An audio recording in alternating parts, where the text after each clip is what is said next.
예, 여러분 반갑습니다. 한국해양수산개발원 황진혜입니다.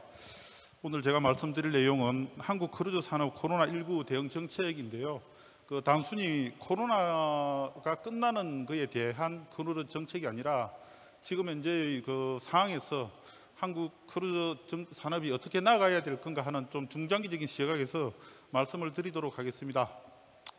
조금 전에 진한유 회장께서 테크니컬 코어에 대해서 좀 말씀을 했는데, 그거는 이제 선박이 이제 들어와 가지고 관광객 없이 한국에 들어올 수 있게 해달라, 그런 이야기입니다. 이제 예를 들면 중국 선박이 아닌 크루저가 중국에서 계속 돌아다닐 수는 없거든요.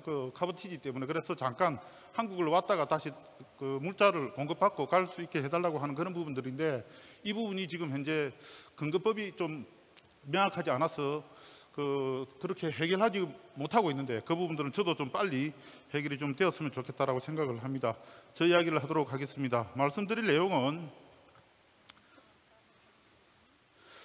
크게 네 가지입니다. 시간들이 좀 많이 딜레이가 좀 됐는데 최대한 빨리 이렇게 좀 이야기를 하도록 하겠습니다. 먼저 한국 크루즈 산업의 진단을 먼저 좀 하도록 하겠습니다. 크루즈 산업의 진단을 모든 부분을 할 수는 없고 크루즈 수요와 공급 중심으로 이렇게 좀 이야기를 하도록 하겠습니다. 왜 그렇게 하느냐 하면, 우리나라는 크루즈 수요가 그동안 없었다라고 그렇게 이야기를 했고, 그래서 선박의 어떤 투자라든지 크루즈 산업 진출이 이렇게 상당히 지연되고 있는데, 저는 좀 다른 생각들을 가지고 있습니다.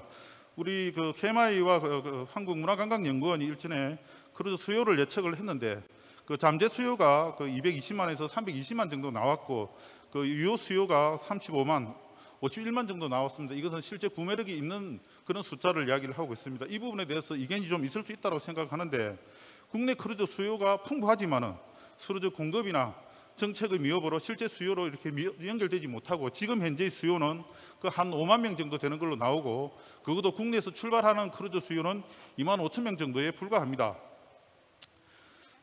그렇다면은 이게 맞나요? 지금 이제 이 화면은 크루즈 관광객이 나가는 정도가 이제 보여주고 있습니다. 숫자를 보여주고 있는데, 국내에서 한 2만 2천 명 최근에 나왔고, 이게 많다 적다라고 판단은 사람마다 다를 건데 굉장히 적은 숫자고, 들어오는 숫자가 최고 260만 명에 비해서 굉장히 적은 숫자도 코로나 이후에 많이 줄어들긴 했지만 하여간 출국이 굉장히 적습니다.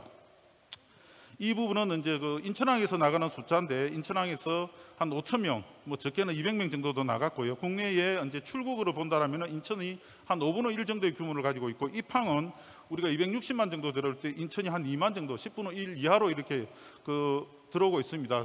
전체 이거는 제가 인천에서 발표를 하기 때문에 이야기를 좀 하는 건데, 위상이 국내 크루즈에서 많지는 않다, 높지는 않다라고 이렇게 말씀드릴 수 있을 건데, 국내 크루즈 수요가 왜 부진한가에 대해서 좀 말씀드리고자 합니다. 크루즈는 특히 산업의 성장 초기에는 공급이 수요를 창출하는 세이어 법칙이 적용됩니다. 즉 공급이 수요를 창출하는 건데, 국내에는 그동안에 크루즈 선박 공급이 증가하면 수요가 증가를 해왔습니다. 왼쪽에 보시면은 크루즈 차타 수요를 보여주고 있는데, 차타하는 횟수가 용선을 해서 국내에서 출발하는 횟수가 많아지면 수요가 늘어났어요. 이거는 거꾸로 수요가 있어서 공급이 늘어났다라고 할 수도 있습니다. 그러나 오른쪽 연안 크루즈를 보면은 2012년에만 수요가 한 4만 정도로 올라와 있습니다. 왜 이때만 올라와 있느냐? 이때만 우리나라에서 크루즈 선박이 유일하게 2척이 운항하던 때였어요.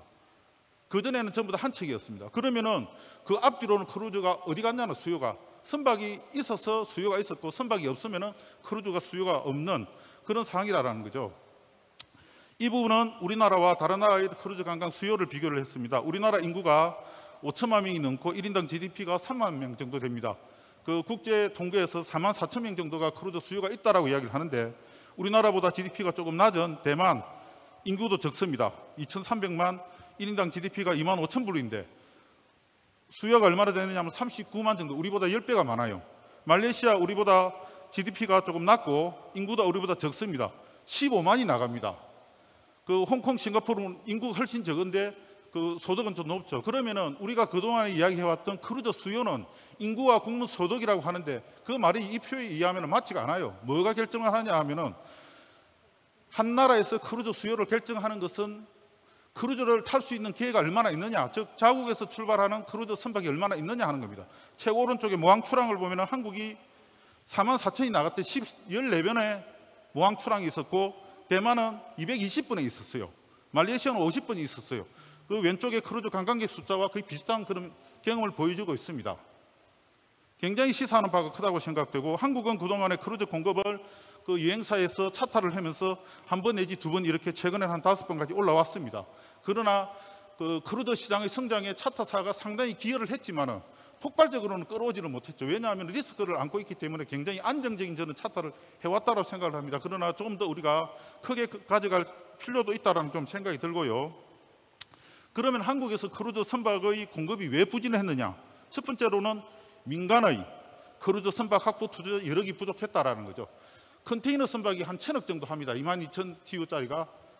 크루즈 선박은 크게는 1조 원 정도 해요. 10배가 많은데 우리 컨테이너 선박도 민간에서 자체적으로 조달을 못해서 해군공에서 그 투자를 받고 이렇게 하는데 1조 원을 민간 회사에서 하기는 사실상 힘이 든다라고 생각을 하고, 그 다음에는 그러면 민간에서 자기 회사 돈이 없는데 그러면 정책적인 금융을 조달할 수 있느냐 하면은 국내에는 크루즈 선박 확보를 위한 정책 금융이 없습니다. 해진공이 있으나 해진공은 대부분 해운 재건을 위한 해운기업, 화물선 확보에만 국한되어 있습니다. 홈페이지에 나와 있는 내용을 그대로 넣은 거고요. 산업은행도 이런 그 크루즈 선박 확보를 위한 정책 금융이 없고 민간에서도 안 됩니다. 그래서 국내에서는 크루즈 선박 확보를 할 수가 없는, 투자할 수 없는 그런 상황이다라고 하는 것을 말씀드릴 수 있겠고, 정책적으로는 어떠냐? 크루즈 산업의 정책은 저는 크루즈 관광과 크루즈 해운 항만과 크루즈 조선이 크게 대별된다고 생각을 하는데, 여기서 크루즈 관광, 그중에서도 해외 크루즈 관광객 유치를 위한 정책은 중앙정부, 지자체, 공공기관, 기업이 다 합니다. 그러나 크루즈 선사 육성을 위한 정책, 조선을 위한 정책은 국내에서 어디에도 하지 않아요. 이런 상황에서 크루즈 공급이, 크루즈 선사가 생긴다라고 하는 것은 저는 이상하지 않을까 생각을 합니다. 일본의 이야기를 잠깐 보겠습니다. 지금 현재 일본의 크루즈 관광객이 23만 명 정도 됩니다. 25만 명 아직 채 못하는 그 아웃바운드 수요가 그 정도 되는데요. 과거에 그 크루즈 원년 1989년에 그때가 그 10만이 채 못 되었습니다. 10만이 못 되고, 이 당시에 일본 크루즈 선사들은 일본에는 크루즈 수요가 없다. 그래서 우리는 크루즈 선박을 더 확대하지 않고 그 다음에 새로운 투자도 안 하고 그냥 실버 고급 크루즈만 계속 해왔습니다. 결과는 어떻게 됐냐? 계속적으로 크루즈 수요가 늘어나는데 그 크루즈 수요를 누군가 외국 크루즈 선사가 전부 다 가져갑니다. 지금은 일본의 크루즈 수요는 자국 선사는 10% 정도도 못 차지해요. 일본에서 판단하는 크루즈 수요가 없다라는 그 수요를 외국 크루즈 선사가 다 가지고 갔습니다. 한국도 저는 그런 상황이 진행된다고 생각을 하고 있고요. 저는 요즘 들어서 고민하는 게 한국 크루즈 산업의 발전 모델이 뭔가, 이런 부분들을 고민을 합니다. 제가 유럽 모델, 중남미 모델, 아시아 모델 이렇게 적어놨는데요. 유럽 모델은 뭐냐면은 크루즈 선사가 있고 조선소가 있고 관광이 결합한 모델입니다. 그래서 크루즈 산업이 발전했는데 관광객도 많고 고용이 많고 부가가치가 높은, 이태리, 독일, 영국, 프랑스 그랬습니다. 그리스는 여기서 예외입니다. 거기는 선사도 없고 조선소가 없어요. 관광객은 많은데 고용이 굉장히 낮습니다. 중남미 크루즈 기항 관광객이 많은데 선사가 없고 조선소가 없습니다. 외국 크루즈 기항에 의존합니다. 크루즈 선박이 가지 않으면 그 나라의 관광이 경제가 굉장히 안 좋아집니다. 장관이 크루즈 선사 유치를 하기 위해서 로비를 합니다.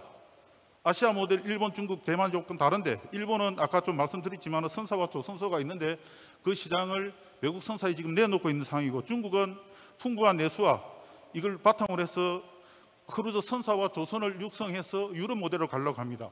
대만은 선사와 조선소가 없는데 자국의 여행사가 선사를 대신해서 자국 관광시장을 키우고 있습니다. 우리나라는 어디에 가장 가깝나요? 우리나라가 어디로 가야 될지는 저는 다시 한번 고민을 해야 되고, 우리나라가 중남미 모델로 갈 건가 유럽 모델로 갈 건가 생각을 하고 크루즈 정책의 대전환이 있어야 된다고 생각을 합니다. 코로나에 따라서 국내 크루즈 산업의 영향에 대해서 말씀드리겠습니다. 이 조사는 한국해양수산개발원에서 그 국내 크루즈 비즈니스를 하는 일부 업체, 전체가 아닙니다.를 대상으로 조사를 했던 내용들이고, 그래서 그 매출액이나 그런 규모는 약간 그 부분적인 내용일 수가 있는데, 피해는 저는 뭐 대부분 리딩 선사를 중심으로 했기 때문에 정확하다고 생각을 합니다. 크루즈 매출액이 선사가 200억 정도 가지고 있던 게 2020년에 코로나가 거의 제로로 100% 마이너스 됐고, 여행사도 220억 이상 되던 것들이 558억으로 이렇게 5억 8천으로 97%가 줄었습니다. 터미널은 또 비행기 선박이 안 오니까 매출이 줄었고요. 선용품도 마찬가지입니다. 고용은 이제 조금 그래도 덜 줄었는데 많게는 42%, 적게는 7%. 터미널은 이제 공공에서 하다 보니까 고용은 줄지 않았는데 2021년에는 이보다 좀 더 줄어들 걸로 생각을 합니다. 그래빈도도 지금 현재 100%, 90% 이상 이렇게 감소한 걸로 조사가 되었습니다. 출입국 변화, 잘 아시다시피 국제 관광이 안 되면서 완전히 중단된 그런 상황이 있죠. 이것은 2018년, 19년, 20년 관광객이 줄었던 이런 상황들을 이야기하는 거고, 여기서 잠깐 이제 앞에서 유도동 부장께서도 이야기를 했는데, 해외 크루즈는 그러면은 다 그러면 안 되느냐 하면은 선박은 오히려 미안합니다. 화면을 제가 좀 못 넘기는데요. 자료집을 넘겼을 걸로 기대를 하면서 미안합니다. 해외는 코로나로 인해서 선박이 좀 줄어든 거는 있는데, 줄어는 들었지만은 그것은 해양 환경 규제 때문에 줄은 거지, 그래서 노후 선박을 이렇게 폐기를 한 거지, 코로나 때문에 감소를 한 건 아니고, 오히려 제가 2019년 9월과 2020년 9월을 비교했을 때 선박은 12척, 그당 15,000개 이상의 선실이 증가를 했습니다. 즉 비전이 있고, 그래서 선박을 늘리고 있다라는 겁니다. 지금까지 했던 말씀을 좀 시사점을 말씀드리면은, 코로나로 인해서 국내 크루즈 산업이 상당히 많은 피해를 받고 있는데, 특히 정부의 크루즈 선박 입항 취소 불허에 따른 상당한 어떤 데미지가 있다라고 말씀드릴 수가 있을 것 같고, 이로 인해서 민간 부분의 역량이 상당히 소실되고 있는 그런 상황에 있습니다. 크루즈 산업 재개를 위한 그래서 적극적인 정책을 좀 추진을 해야 되는데, 그 부분들에 대해서는 다음 챕터에서 말씀을 드리도록 하겠습니다. 크루즈 산업 재건을 위한 정책 과제를 말씀드리겠습니다. 크루즈선 운항 재개를 허용을 하는데 그냥 문을 열어라는 게 아니라 방역 시스템 구축을 하고 나서 운항을 할 수 있도록 해달라는 겁니다. 오른쪽에 작은 그림 안에 있는 숫자는 지난 작년 4월인가요? 언제 그때 2월이네요. 정부에서 크루즈선을 일시 중단한다 해놓고 지금까지 계속 못 들어오게 하고 있습니다. 그러나 싱가포르 같은 경우에는 크루즈 재개 후에 10만 명이 이렇게 다녀가는 상태입니다. 항공기 같은 경우에도 지금 현재 국제 항공기가 들어오고 있습니다. 이 표는 중앙에 있는 이거는 인천국제공항의 외국 선박이 외국 비행기가 중국에서 영국에서 막 들어오고 있는 것을 제가 화면 캡처를 어플로 본 거고, 오른쪽에 있는 것은 에어부산이 무착륙 관광 비행을 하고 있다라는 겁니다. 그러면은 산업권에 차별을 두지 않으려고 한다라면은 해외 크루즈 선박의 국내 입항도 허용을 하고, 국내 연안 크루즈의 무기한 크루즈도 저는 허용해야 된다. 어떤 조건으로 방역 기준을 만들어서 이렇게 해야 되는데, 그 방역 기준을 누가 받느냐? 질본에서 만들면 그 질본의 자료를 각 산업의 상황에 맞게 기준을 만듭니다. 해양수산부가 하고, 해양수산부가 하고 나면은 공항공사사 같은 데서 해야 되는데, 그 부분이 지금 현재 지연되고 있다고 생각을 합니다. 크루즈 일구에 따른 피해도 좀 보상을 해야 되는데, 정부 조치로 인해서 지금 현재 중단되었습니다. 이래서 지난 제8차 비상경제회의에서 2020년 9월에 있었던 비상경제 대책회의에서 코로나19에 따른 각 산업 부분의 피해 보상을 하는 걸로 이렇게 했습니다. 저금리로 대출을 해주는 이런 부분들이 있었는데, 일반 관광은 되었지만은 크루즈 부분은 아무도 이렇게 해당이 되지 않는 부분들이 있습니다. 이 부분도 대책을 마련해야 되고요. 그래서 저는 코로나19로 인한 크루즈 부분의 피해를 규모를 파악을 하고 손실 보상을 위한 예산 확보를 해서 집행을 해야 됩니다. 어제 소급 적용을 안 된다고 하는 그런 보도도 나왔는데, 그러니까 산업의 어떤 특성에 맞는 보상이 되도록 해야 되고, 또 그런 경제적인 보상 외에 크루즈 방역 인력이라든지 현장 물품을 지원할 수 있는 그런 것도 정부에서 저는 해야 크루즈가 재개될 수 있다고 생각을 합니다. 또 하나는 크루즈 산업에 대한 인식 변화를 위한 홍보 사업도 해야 되는데, 지난해 있었던 크루즈 프린세스 다이아몬드호의 코로나 환자 증가로 이제 많은 부정적인 인식이 있었는데, 이 부정적인 실제 코로나가 배에서 만들어진 게 아니라 코로나가 걸린 사람이 배로 가서 배에서 확산된 건데, 그 부분을 잘못된 거잖아요. 그래서 이런 어떤 인식 변화를 위한 공공부문의 역할이 많이 필요합니다. 인식 변화가 있어야 저변 확대가 되고 투자가 되고, 그다음에 정책이 강화될 수 있는데, 이 부분들을 좀 더 해야 되겠다라고 생각을 합니다. 그 홍보 사업은 뭐 대규모로 하는 이런 행사도 좋은데 지역 단위에서 소형 세미나, 간담회, 언론 기고 이런 것들이 좀 필요하다고 생각을 하고요. 그다음에 크루즈 산업 발전을 위한 새로운 전략 개발이 좀 필요한데 좀 빨리 하라고 앞에서 계속 그 사인을 보내가지고 좀 말씀을 드리겠습니다.